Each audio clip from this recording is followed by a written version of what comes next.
انا هنسحب لانها وصفتني بعدم التهذيب وهذا غير لائق. طب استنى بس، احنا على الهوا. على الهوا ان شاء الله نكون على القمر. الغي اللي حلتش.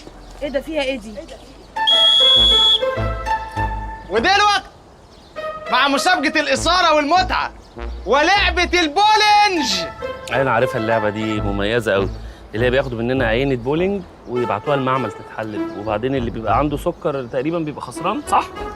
لا ده هما بيعملوا صورة بولينج كاملة وبعدين انت بتقول ايه؟ يا ابني دي رياضة. غلط؟ لا الكورة اللي بتتمسك وتتحدف على الأهداف دي. ايوه عرفتها. طب فين الاهداف؟ ايوه طبعا في اهداف. ادخل يا رجاله.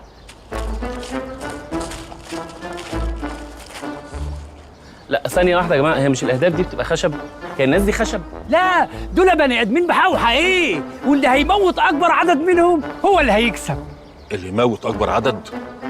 انت مهددهم ولا ماسك عليهم حاجة دول؟ لا دول جايين حبا وتطوعا في الرياضه مش اكتر. يا جماعة ما هي دي أصل اللعبة. اللعبة دي مستحدثة تعود لأيام الفراعنة اللي هو العصر الفاطمي. كان الملك دحنجل الثامن يجيب العيال في المعبد، يقوم مفلق فيهم بالقلل، فالعيال تموت. أعدائه ما سكتوش، قاموا مدخلين ابن أخته في وسط العيال، قام مفلقه بالقلة، فزعل عليه توثيقا للعبة، قام عامل العيال الخشب.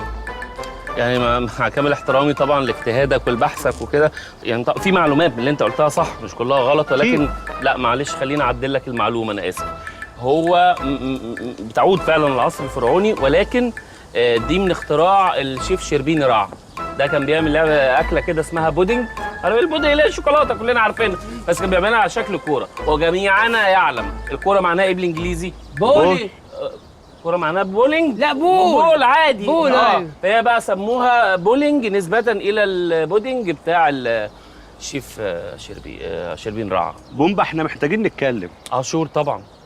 على فكرة احنا لو تجاذبنا أطراف الحديث هنلهم بعض. أنت ملهم. هتولع. نلهم. بس بقى بس يلا عايزين نبدك دي فلاحي؟ لا مش فلاحي، بس انا الدغ في الهمزه.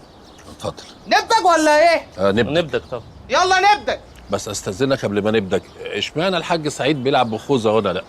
يعني انت عايز الخوذه يعني؟ خدها ايه؟ لا مش دي يا ناصح، دي انت مغطي بيها الخوذه. انت قصدك على دي؟ لا